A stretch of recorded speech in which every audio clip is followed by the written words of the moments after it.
ketimpangan di Indonesia tidak hanya terlihat di bidang ekonomi dan sosial, namun juga pembangunan. Halo semuanya, perkenalkan nama saya Saidina, mahasiswa pendidikan ekonomi kelas A, tahun 2022, mahasiswa Universitas Negeri Medan. Nah, dalam video kali ini saya akan membahas tentang ekonomi kemiskinan yang mencakup tentang IPM atau Indeks Pembangunan Manusia serta IPG atau Indeks Pembangunan Gender dan kesenjangan pendapatan per kapita terhadap pembangunan berkelanjutan. Dan juga apa sih implikasi yang dapat dilakukan dan apa usulan untuk mengurangi kesenjangan pembangunan berkelanjutan tersebut. Nah, sebelum masuk ke penjelasan yang lebih lanjut, saya akan menjelaskan tentang apa sih ekonomi kemiskinan itu. Ekonomi kemiskinan adalah studi yang membahas tentang suatu ekonomi dan juga faktor-faktor kemiskinan di suatu daerah atau di suatu negara. IPM atau Indeks Pembangunan Manusia mengukur kualitas hidup masyarakat berdasarkan kesehatan, yaitu umur harapan hidup, pendidikan yaitu harapan lama sekolah, rata-rata lama sekolah, dan terakhir berdasarkan standar hidup yaitu pengeluaran per kapita. Nilai IPM nasional sebesar 75,02. Ini dari data di samping kita dapat melihat bahwa adanya hubungan korelasi positif antara pendapatan per kapita dan juga IPM dan IPG, di mana semakin tinggi pendapatan per kapita maka semakin tinggi pula IPM dan IPG di suatu wilayah tersebut. Nah, dapat kita lihat pula bahwa Provinsi DKI Jakarta memiliki pendapatan per kapita tertinggi dari 4 provinsi lainnya dan juga memiliki nilai IPM dan IPG tertinggi dari 4 provinsi yang ada di dalam tabel. Hal ini menunjukkan bahwa pendapatan per kapita yang tinggi akan berbanding lurus dengan pembangunan manusia serta kesetaraan gender di daerah tersebut.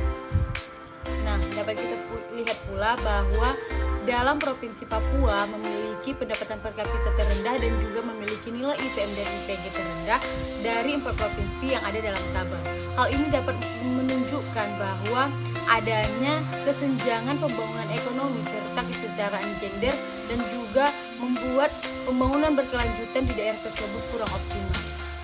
Dan untuk Provinsi Jawa Barat dan juga Nusa Tenggara Timur memiliki IPM dan IPG rata-rata di haladao. Sisi lain, untuk Provinsi Jawa Barat dan Nusa Tenggara Timur memiliki pendapatan per kapita serta nilai IPM dan IPG di tengah-tengah antara Provinsi DKI Jakarta dan juga Papua. Hal ini menunjukkan bahwa dua provinsi selalu mengikuti tren. Maka secara umum, pendapatan per kapita yang tinggi juga akan mempengaruhi nilai IPM dan IPG semakin tinggi di provinsi tersebut atau di suatu wilayah tersebut. Hal ini menunjukkan bahwa pendapatan per kapita merupakan salah satu faktor untuk membantu atau mendorong pembangunan berkelanjutan di suatu daerah. Hal ini akan mensetarakan antara pembangunan manusia secara kesetaraan gender di wilayah tersebut. Kesenjangan pendapatan memiliki dampak yang signifikan terhadap kualitas hidup masyarakat, terutama dalam bidang pendidikan dan juga bidang kesehatan.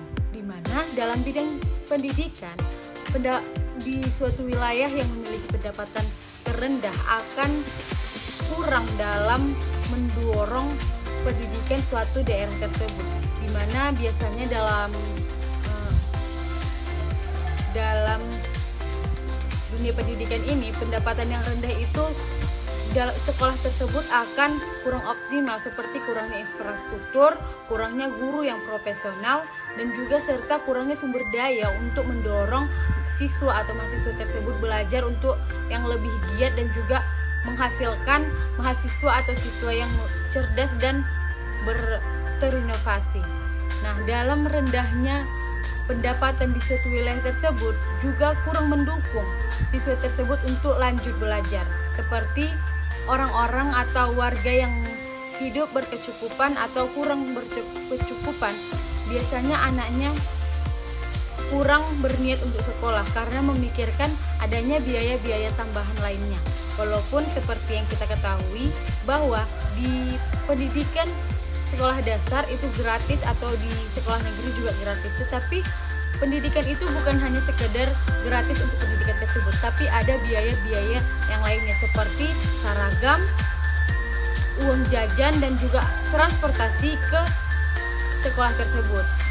Nah, masalah-masalah ini biasanya akan memicu untuk anak siswa kita itu tidak melanjutkan pendidikan karena lebih berpikir untuk membantu orang tuanya mencari nafkah atau membantu untuk memenuhi kebutuhan mereka sehari-hari.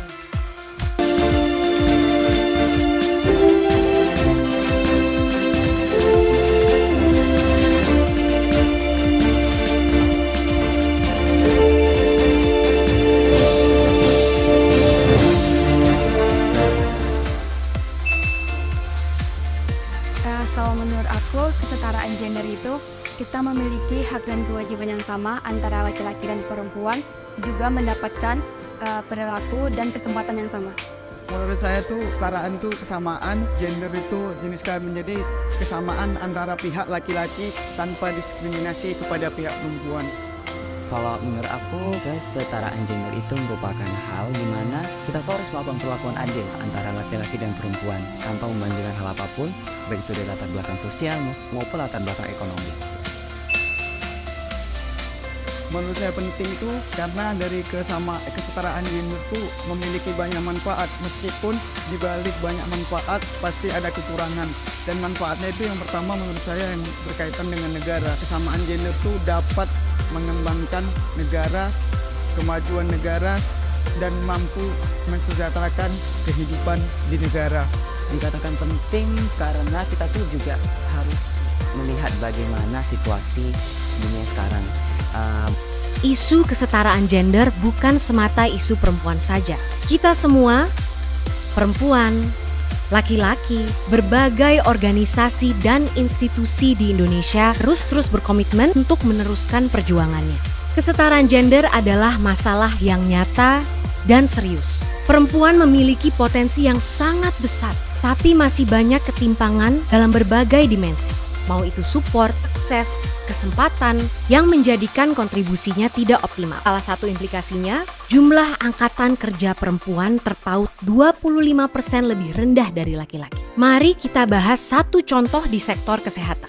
WHO melaporkan bahwa 70% pekerja medis di era pandemi didominasi perempuan, tapi masih sangat sedikit yang ada di posisi pimpinan. Dan ini tidak hanya dalam dunia medis. Hal yang sama terjadi di berbagai sektor. Selain masalah kesetaraan upah, perempuan juga sering mendapatkan kerja tambahan, diberi beban pekerjaan ganda, bahkan rentan pelecehan, kekerasan, dan sering menjadi korban bias gender. ILO juga mengatakan resiko perempuan kehilangan pekerjaan di masa pandemi lebih tinggi. Lalu, mengenai inklusi ekonomi. Ekonomi Indonesia digerakkan oleh UMKM dan 62% UMKM kita dimotori oleh perempuan. Tapi data menunjukkan bahwa perempuan masih sulit mendapatkan akses untuk pendanaan. Oleh karena itu, kita harus memberikan support ekstra kepada UMKM perempuan dalam menghadapi tantangan literasi keuangan dan digital seperti akses ke kredit dan investasi serta masuk ke supply chain nasional dan global. Dan bukan hanya itu, masalah gender adalah isu yang sistemik dan kita harus bersama-sama bekerja mematahkan bias serta persepsi yang mengkerdilkan perempuan. And this requires Adapun usulan atau kebijakan yang akan membantu untuk mengurangi kesenjangan pembangunan antar daerah dan kesenjangan gender, yaitu diperlukannya pendekatan holistik dan terintegrasi. Adapun usulannya yang pertama yaitu 1. Investasi infrastruktur yang berimbang dan juga inklusif gender atau tanpa memandang gender. Yang kedua, melakukan peningkatan akses kualitas pendidikan atau akses kualitas hidup yang inklusif gender atau tanpa memandang gender laki-laki atau perempuan. Yang ketiga, meningkatkan atau menguatkan layanan kesehatan primer dan nutrisi yang berbasis gender. Yang keempat, pemberdayaan ekonomi perempuan dan membangun untuk daerah. Yang kelima, perlindungan hukum dan pencegahan kekerasan berbasis gender di daerah tersebut. Yang keenam, penguatan partisipasi perempuan dalam pengambilan keputusan. Baik, sekian dari video yang dapat saya sampaikan. Wassalamualaikum warahmatullahi wabarakatuh.